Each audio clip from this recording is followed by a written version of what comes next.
Olá, seja bem-vindo ao programa Reflexões de hoje, um pouquinho diferente, comigo, Adriele Loretti, no lugar de Almir Bressan, e hoje eu tenho a honra de entrevistar Lilian Mazei, uma pessoa muito importante, uma mulher muito importante que fez e faz história até hoje por ser médica formada na primeira turma de medicina da UFES.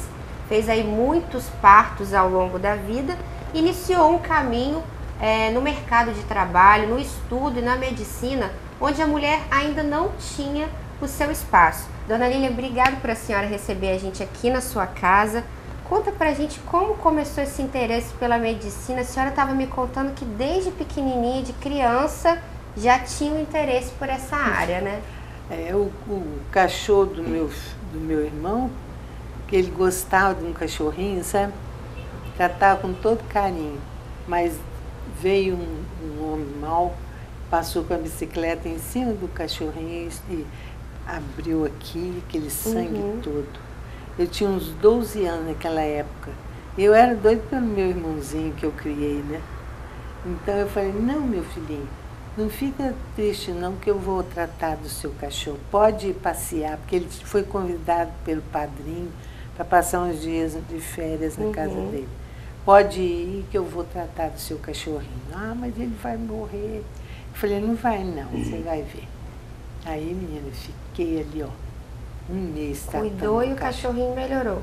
Ficou bom. Aí, quando ele chegou, eu falei, mas naquela época não tinha telefone para ficar telefonando toda hora, não. Nem sabia onde tinha telefone. Então, ele chegou e falou, Nanã, me chamava de Nanã. Nanã, meu cachorrinho, ele morreu, né?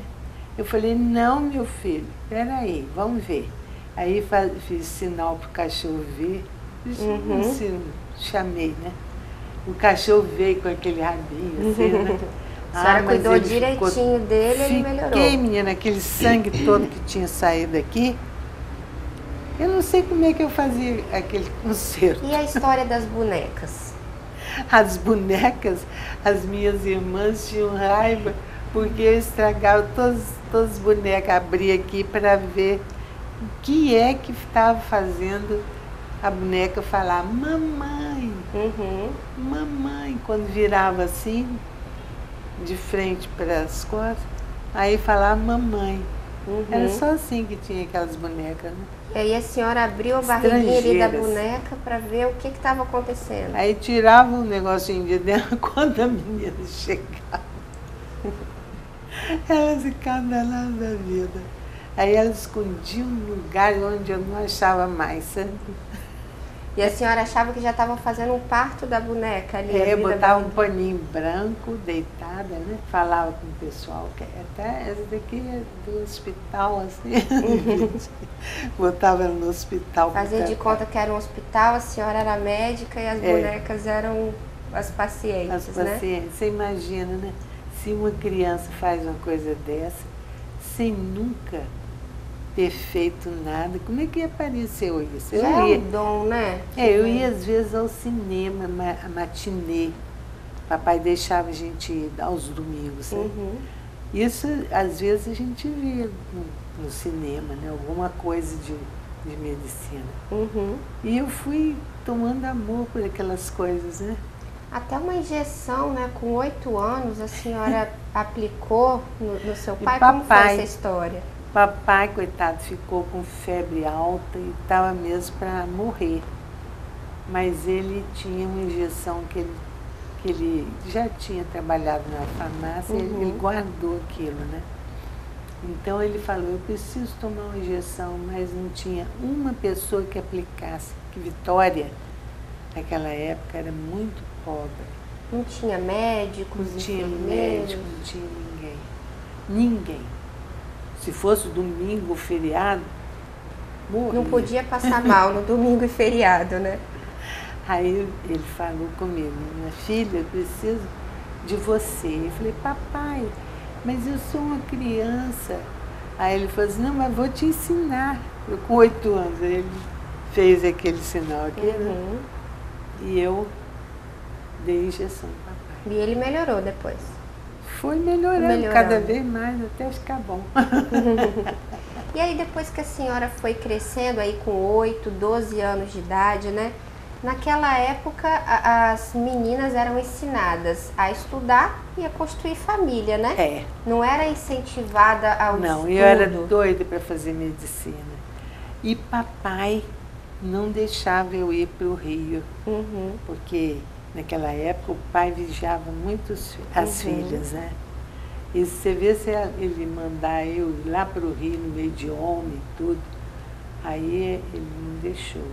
Fiquei 8 anos esperando uma oportunidade. Aí não vinha, eu arranjei um namorado, casei para mim ter os filhos, tudo. Porque naquela época era essa cultura, né? A mulher ela tinha que estudar, tinha que trabalhar em casa para cuidar dos filhos. A senhora conheceu, o seu marido foi morar fora, não foi isso? Em São Paulo. A senhora casou com quantos anos de idade e foi para fora de Vitória? Eu fui com 21. 21 anos. É. E aí teve filhos, constituiu família lá? Logo fiquei esperando meu filho, que vocês conhecem. E aí como foi? Do seu primeiro filho para o segundo, o casamento, como que seguiu isso tudo? Fui levando, né, lá em São Paulo. E é muita igreja, que eu sempre fui religiosa, sabe? Eu acredito que Deus me escolheu para fazer a medicina. Você vê se não foi escolhido, pensa bem. Eu esperei 8 anos para ver a medicina aqui, não veio. Então tive um filho lá E no segundo filho já tinha tido 2 abortos espontâneos. 2 abortos, né? Espontâneos. A senhora teve o primeiro filho, homem Bressan, depois teve os 2 abortos, Vou né? sair pedir meu pai para me trazer para cá. Depois dos 2 abortos. E isso foi em dezembro, no final do ano. Eu vim passar um Natal com o papai e fiquei. A senhora não estava muito feliz lá, não? Não estava. Ele não fazia nada para me conquistar, né? Bom, então eu fiquei grávida dele. Pela segunda vez? Pela segunda vez. E aí a senhora voltou para Vitória e veio morar aqui na casa dos pais, né?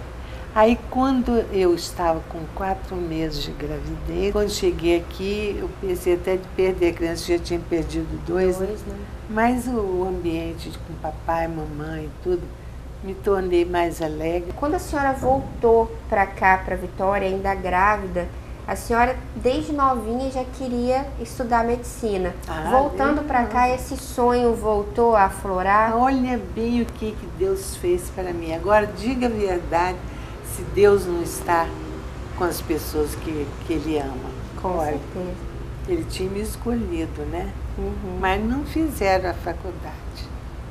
Quando eu mais precisava, naquela época ninguém separava do marido.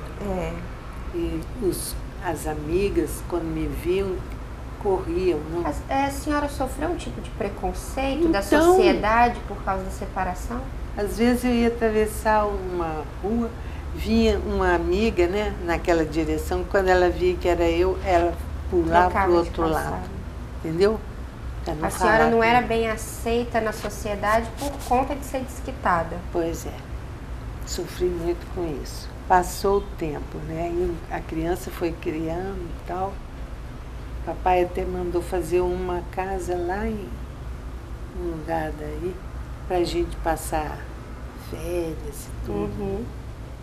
Eu gostava muito de ir. Quando chegou em maio, o menino nasceu. Que é o segundo filho da senhora. Seu pai foi muito importante nessa história toda, né? Sim. Porque te recebeu de volta. Muitas famílias rejeitavam as mulheres desquitadas, né? Coitada. E o pai da senhora, que era um fotógrafo muito importante da época, né? E a sua mãe, uma costureira também da cidade, muito importante, receberam de volta com todo o amor. Como era a relação, assim, com um pai fotógrafo importante, uma mãe costureira, nessa volta para Vitória? Aí a gente ia clube, passear e tudo, né? Papai procurava dar um pouco de alegria a gente, né? Mas eu sempre religiosa. Bom, Quando eu ganhei o nenê, esse segundo filho, a minha irmãzinha, que era mais nova do que eu, 1 ano e meio, né? Ela foi correndo lá no hospital quando eu estava com 2 dias do nenê nascido. Ela falou: Liliane, vou te contar uma notícia maravilhosa. Eu falei: o que, menina? Pois olha, a faculdade de medicina vai começar. Tudo o que a senhora queria. Imagina, no momento que eu mais precisava. Por quê? O que eu ia continuar a ser? Uma mulher tomando conta dos filhos, mais nada. E eu querendo fazer medicina com todo amor, pois não é que apareceu. Aí eu não tinha mais livros nem nada, que eu tinha antes, né? Antes de terminar o curso. Por científico, né? É, o científico naquela época. Aí então, quando terminei o curso, eu era uma exímia do estudo. Era uma ótima aluna. Ótima aluna. Eu saía sempre com uma bandeira passeando na época de festa. Desfiles, né? É, no dia 7 de setembro, né? Agora me conta uma coisa, a senhora, quando ainda estava estudando lá novinha, que queria fazer o curso científico, né, para ingressar numa faculdade, a senhora chegou a falar, se eu não me engano, com o diretor da escola, falando que queria fazer medicina, e ele disse, o que ele disse para a senhora? Não, eu queria fazer, ele falou assim: mas você é mulher, como é que você vai fazer um curso dele? Aí eu não posso deixar, porque senão você vai roubar o lugar de um homem. Como se a mulher fosse menos importante que um homem, né? Aí eu falei: não, mas eu preciso fazer, porque desde criancinha eu tenho vontade de fazer medicina. Ele falou: olha, eu só vou aceitar você se você me trouxer seus boletim escolar com nota superior a 80. Aí eu falei: tá bem, eu vou lá em casa, vou apanhar meu papel. E a senhora só tinha notas boas. Levei para lá, menino, era 92, a minha menor nota. Olha só. Não tinha desculpa para não aceitar. Não tinha, ele falou: diante disso eu tenho que aceitar você. Pois então vai ser. Só tinha 2 mulheres, eu e outra mulher. O resto era tudo homem. 28 anos. E aí a senhora, com 2 dias ali que o filho tinha acabado de nascer, né, de resguardo, recebeu a notícia de que ia abrir a primeira turma de medicina na Universidade Federal do Espírito Santo. E eu não tinha nenhum livro, ficou tudo lá. Como que a senhora fez para, então, entrar nessa primeira turma de medicina, já que a senhora tinha ficado vários anos sem estudar? Como foi? Aí eu falei com aquela minha irmãzinha, ela conhecia um rapaz que fazia engenharia. E não gostava muito de contas, fazer contas, números, essas coisas assim. Aí a minha irmã arranjou ele para me ensinar, para poder fazer o vestibular, né? E eu fui muito feliz. E como que a senhora conseguiu entrar nessa turma? Como que era na época para ingressar numa universidade? Estadual, colégio do governo. Eu gostava assim, que meu pai não gastasse nenhum tostão comigo. A senhora estudou na escola pública, né? Pública. A vida toda. Toda. Eu estudei com alguma coisa que esse médico, esse rapaz que ela arranjou para mim estudar, ele me emprestou alguns livros e eu me empenhou para passar. Eu já tinha estudado muito para fazer medicina, não foi difícil. Quando foi inaugurado, eu fui fazer o vestibular. Quando cheguei lá, menina, tirei as melhores notas. Olha só. Veio gente do Rio de Janeiro fazer também. Não foi aprovado. E eu fui aprovada. Então, quer dizer, na primeira turma de medicina da Universidade Federal do Espírito Santo... Com um bebezinho ainda mamando. Com um bebezinho mamando ali de resguardo, com pessoas disputando as mesmas vagas do Brasil inteiro, né? Rio de Janeiro, São Paulo. A senhora garantiu a sua vaga, né? Só passaram 28. 28. E quantas mulheres e quantos homens nessa turma? Tinha 2. 2 mulheres? Eu e outra. Depois é que apareceu uma outra estrangeira que entrou, entendeu? Então, quer dizer, naquela época a maioria das pessoas que estudavam eram homens, né? Tudo homem. O que eu acho legal dessa história é que a senhora começou a abrir um caminho numa época que a mulher não tinha espaço, né? A mulher não tinha espaço no mercado de trabalho, no estudo, e a paixão pela senhora Gostava medicina, de calça comprida. e gostava de calça comprida quando só se podia usar saia e vestido, né? Pois é. E todo como... mundo reparava, puxa, de calça, eu, hein? Até nisso a senhora era diferente, né? No gosto pelas roupas, todo mundo de vestido, de saia, e a senhora gostava de calça. É, gostava. E aí como foi entrando ali na universidade, como foi criar filhos pequenos, morar na casa dos pais e também estudar? Como a senhora se dividia nisso tudo? Tadinha, minha irmãzinha, ela me ajudou muito, sabe? Uhum. Quando eu saí, ela tomava conta do pequeno. Eu dei mamar até 1 ano. A escola não começou logo, não. Eu fiz Entendi. vestibular, mas só começou no outro ano, em abril. Entendi. Então Até teve um organizar a escola e Uhum. tudo. Era tudo muito novo, né? Tudo novo. Aí foi mais ou menos em abril. Entendi. E começou a fazer, eu comecei a fazer, né, o curso, e graças a Deus os professores gostavam muito de mim, eu sempre tirava nota boa. Uhum. Passei completo. A senhora estudava com prazer, né? Ai, Paixão claro. pela tudo aquilo que a senhora quis a vida inteira, né? É. Depois que a senhora entrou e começou a estudar, logo ali no iniciozinho, primeiro ou segundo ano de No faculdade... segundo ano de faculdade, eu decidi por mim mesma ir para Santa Casa, porque eu estava fazer um estágio sabendo voluntário, não é isso? da minha conta. Aí Uhum. falei com um médico que trabalhava lá e ele aceitou que eu fosse e até ajudava ele, né? Porque ele estava Era uma precisando. assistente ali, né? É. Do médico. Aí ele me aceitou e me ensinou muita coisa e eu fui aprendendo. Nisso fiquei fazendo cesáreas e tudo, né? Uhum. A senhora já foi aprendendo, colocando em prática, né? No estágio, tudo aquilo que estava aprendendo E lá. todo mundo pensava que eu já era médica. E voluntário, né? A senhora E o não médico ganhava que para isso. me ensinava, ele ensinou as enfermeiras todas a me chamar de doutora. Tantas áreas que a medicina tem, né? Oftalmologia, saúde do homem. A senhora, de que maneira se interessou pela ginecologia? De que Ginecologia e forma? obstetrícia. Isso. Porque eu achava que as mulheres eram muito maltratadas. Era muito comum morte durante o parto, abortos, eram muito comuns naquela Era época? muito comum, mas comigo não. Mas também eu não dormia, não comia, não fazia.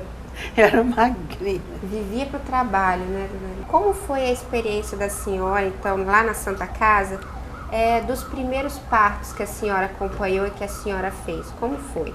Pois é, tinha o professor da minha irmã, que era um professor. Uhum, Ele também me deu assistência, uhum. me deu carta branca para trabalhar à vontade lá. E eu achei que foi uma maravilha. A senhora teve liberdade para aprender, né? Exatamente. Para colocar em prática. É. E aí Eu ia sempre ao Rio de Janeiro. Quando faltava professor, você acha que eu ia ficar de braço cruzado? A Eu senhora ia não. lá fazer aula? Papai deixava eu ir depois. A senhora não perdia tempo e ia lá Não, estudar? ia lá no Rio para aprender aqueles hospitais melhores que tinha lá. Uhum. Então, os chefes de lá achavam que eu era formada. Né? Eu não cheguei a falar, não, sabe? Fiquei quieta. Ainda era uma estudante, mas já tinha experiência. Pois até é, o que eu pose de fazia era de quem era formado já, né? Claro. Agora, dona Lili, uma coisa muito interessante que a senhora estava me contando antes também, é que a senhora e a sua turma teve a oportunidade de ir para Boston, né? Da Universidade de Harvard. Isso. Conhecer como era feita a medicina lá. Conta pra gente um pouquinho dessa experiência. Era muito adiantada. Nós aqui naquela pobreza e eles lá naquela riqueza. os hospitais maravilhosos, tudo bem tratado. Uma tecnologia muito mais avançada. E né? muito. Eu não sabia, lá eles faziam aqueles, com os aparelhos lá, né? Via a criança dentro do abdômen. Ultrassonografia tinha ultrassonografia lá, né? tinha. E não tinha aqui. Aqui não tinha. Muitos anos depois deve ter chegado. E eu era né? doida para ver a criança dentro, sem tirar a criança, quer dizer, dentro da barriga. E eles já viam isso lá. E aqui essa tecnologia nem imaginava chegar aqui ainda. Nada. E depois outra coisa, se você tivesse o sangue que não desse com o marido... não fosse compatível, né? Aí morria mulher, morria criança, tudo. E lá não. Lá tinha vacinas próprias para isso. Já tinha uma tecnologia para evitar esse tipo de problema. E você acha que eu ia ficar calada? Cheguei aqui no Brasil, a primeira coisa que eu fui fazer, procurar os chefes daqui da Santa Casa e falei com ele. Aí ele falou, mas lá eles são ricos e a gente aqui não tem. Eu falei, então o senhor vai deixar todo mundo morrer sabendo que tem? A senhora já sabia que tinha uma prevenção para aquele problema, depois que eu vi né? aquilo, você acha que eu ia me conformar? Não conseguia dormir em paz, Não. né? Aí ele falou que não sei o quê. Menino, 2 dias depois ele mandou me chamar e falou que eu tinha razão. Eu falei assim, o senhor reconheceu, né? Pois é, eu já falei lá no Rio de Janeiro e lá eles já estão comprando essas vacinas e tudo. Então quer dizer, a senhora trouxe. Quer dizer, eu não falei com ninguém. Né? Eu sou uma pessoa assim, escondida, entendeu? Eu faço minhas coisas boas, mas para Deus, não é para me gozar. E agora eu estou falando com você, não é para me vangloriar, né? Vangloriar, ficar mostrando, não. É para as pessoas. Com certeza. Eu faço para Deus, Ele me escolheu para isso. Eu fui chamada em tudo quanto é hospital, eles queriam que eu fosse trabalhar, sabe? Aí eu fui lá para cima, perto da catedral, e lá tinha um senhor idoso, que ele fazia operação daqui a aqui, sabe? A cesariana cortava a barriga da mulher quase que no meio, Depois, né? na hora de fazer o negócio, é como se fosse um negócio que você aperta assim. Um grampeador. Um grampeador. Ai, como sofria, mulher, tá doida. Além de sofrer, não tinha preocupação com a estética, né? A estética, mulher uma moça perdia a novinha, beleza. assim, igual você, não podia botar um maiô nem nada, né? Aí eu falei, não, vamos botar. Aí, a primeira cesariana que eu fiz lá, que era necessário, eu só fazia por necessidade, não por pedido. Eu quero porque eu não quero sentir dor, não. Eu só fazia para... Em que casos que se faziam cesariana naquela época? Quando a criança estava virada? Como que... Mas eu era muito respectiva. Eu fazia o ouvido, eu botava em cima do local onde a criança estava e via se ela estava bem ou mal. Pela respiração da criança, eu chegava à conclusão se ela poderia esperar mais um pouco ou não. Entendi. Você ia morrer. Então, se fosse morrer, aconteceu isso na minha família. A menina estava esperando o primeiro filho e quando chegou no 7º mês, a criança estava errada. Que ela ia todo mês, eu fazia questão de ver todo mês acompanhar, a pessoa que estava esperando o neném, né? Aí ela foi e eu vi que a criança estava com um batimento diferente. Você vê, ninguém enganava, não. Com pouca coisa, um negocinho assim compridinho. Eu botava assim e ficava escutando e sabia determinar direitinho se a criança estava bem ou não. Mas se dizer a você que quando eu terminei de fazer o curso, eu tinha feito 2.000 partos. 2.000 partos? E que só nos Estados durante Unidos, a faculdade? A moça que eu trabalhei lá, o pessoal lá dos Estados Unidos se Ficou impressionado. Impressionado, mas como que você pode fazer tanto parto? Eu falei, é porque lá tem gente pobre, a gente precisa trabalhar. Uhum. E aí a senhora estava contando do corte, a senhora trouxe de lá, né, dos Estados Unidos, esse cortezinho pequenininho, como se faz hoje, né? Pois é. Conta pra gente. Aí eu adotei esse costume, né? E eu fui nesse hospital fazer a primeira cesárea lá, que ele tinha me convidado para trabalhar lá, e fiz a minha. Primeiro cortezinho ali, né? É. Então, o médico falou, eu não faço assim não, eu exijo que você faça igual a mim. Eu falei, o senhor acha que eu fui nos Estados Unidos, descobri coisas tão valiosas lá, e eu vou fazer igual como o senhor faz? Então, ó, bye, bye, não vem mais não. Fui embora. E aí? Nunca mais fui lá naquele hospital. Mas depois, quando a senhora voltou a atender na Santa Casa... Eu já estava na Santa Casa. Né? E aí na lá Santa a senhora Casa, fazia essa... Em tudo quanto é hospital, eles me chamavam para trabalhar. Ah, entendi. Entendeu? E aí quando a senhora ia fazer os partos, então fazia esse corte pequenininho. Fez sucesso, né, entre as mulheres aqui. Panestil, o nome do corte. Aí fazia aquele pequenininho, tirava a criança, normalmente, né, sem morrer, sem nada. Deus me livre deixar a criança morrer. Só se já fosse para lá morta, né? E aí as aí mulheres começaram a se interessar, né? Porque para fazer cesariana com a senhora. Meu consultório, às vezes, ficava 40 pessoas lá fora me esperando. Uma coisa tão simples, né, que fez.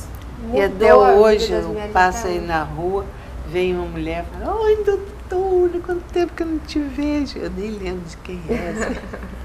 Mas deve ser um prazer enorme, né? Saber que a senhora fez grande. Parte da vida em todo lugar que eu vou, tem gente conhecida.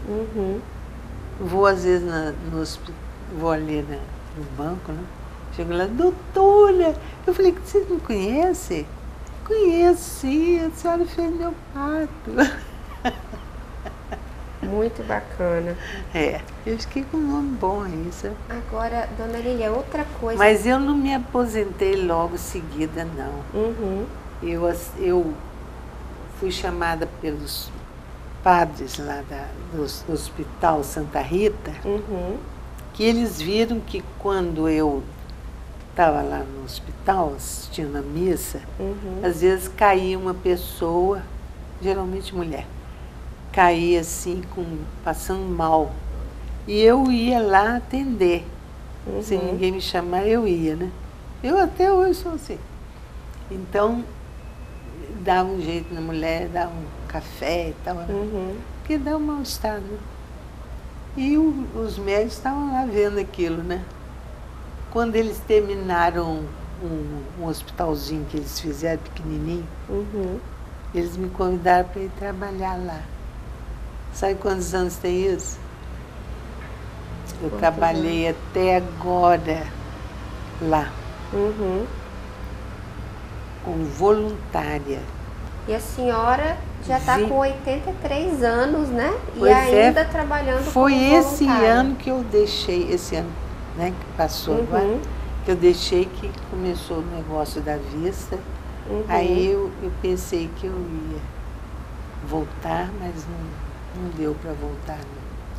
Agora, ainda lá na Santa Casa de Misericórdia, voltando um pouquinho, a senhora trabalhava como assistente, né, de um médico, que depois que ele se aposentou, me parece que a senhora assumiu um cargo de chefia, não é isso? Foi. Como foi isso? Eu fiquei chefe lá, né? Mas sempre há a infelicidade das pessoas terem inveja, né? E muita gente queria que eu saísse para tomar a frente. E como estava prestes a me aposentar, porque eu tinha 60 anos, e tinha esses padres já tinham me chamado, eu falei, o desaforo eu não vou cobrar de ninguém. Eu quero fazer uma coisa assim, que foi chamada. A senhora começou a trabalhar, né, pela paixão mesmo a profissão e terminou ainda trabalhando com 22 paixão, né? anos ainda trabalhei. 22 anos voluntariamente. Porque eu tinha 60 e Uhum. agora tenho 82, vou fazer 83, né? A senhora, na Em época agosto. que assumiu esse cargo de chefia na Santa Casa, teve algum tipo de preconceito com a senhora por ser mulher? Né? Naquela época ainda a mulher não assumia um cargo de chefia tão facilmente, né? Foi um grande avanço, né? Mas quando eu vi que havia essas coisas, eu não gosto de ficar tendo briga por causa disso, né? Eu deixei por conta das pessoas que quiseram, né? Eu fiz o bem, ensinei a todo mundo que queria, os estudantes trabalhavam comigo, ensinei a eles o que eu sabia, ensinei com todo amor a eles. Eu sempre estava presente nos congressos de medicina. Era bem participativa, né? É. Aí vinham aqueles rapazes que eu tinha ensinado chorando, me abraçavam e falavam: doutora, se não fosse a senhora eu não teria o que eu tenho. Eu falei: o que você tem? Eu tenho um hospital lá e aprendi tudo com a senhora. Que bacana. Já pensou? Isso é um prazer muito grande, né? Com certeza. Fui querida. Mas agora ninguém mais me conhece quase, porque é tudo gente nova, né? Mas agora vai conhecer, a gente está fazendo uma matéria, vai passar na televisão, todo mundo vai saber da história da senhora, né? Que merece mesmo ser lembrada e ser conhecida, porque é muito importante. Não por vaidade, mas por amor ao próximo. Porque Deus quer que a gente ame ao próximo. E eu fazendo isso, eu estou ensinando a juventude como eu procedi para ver se eles conseguem também. O que a senhora acha de como é hoje aí a medicina? Eu não gosto. Interesse no dinheiro. Porque no meu tempo, eu atendia as filhas dos médicos, e tudo de graça, porque era filho de um colega. Um colega. A gente atendia de graça. Agora não, você tem que pagar. Eu agora precisei de um médico para fazer a operação. E o dinheirão foi embora. Quando eles falam isso que eu vejo aí, os jornais contando que o hospital não está dando atenção, que não tem médico, não sei o quê, eu fico tão triste. Eu queria que eles fossem como eu era. Se eles fossem assim, muita gente seria salva. Seria mais feliz, teria mais saúde, né? Bom, então é com esses ensinamentos que a gente termina o programa Reflexões de hoje. A gente agradece muito a doutora Lília Mazei por receber a gente aqui em sua casa. Que fiquem os ensinamentos aí, né? Para toda a sociedade, para as mulheres, para os médicos, de toda essa inteligência e sabedoria de 83 anos.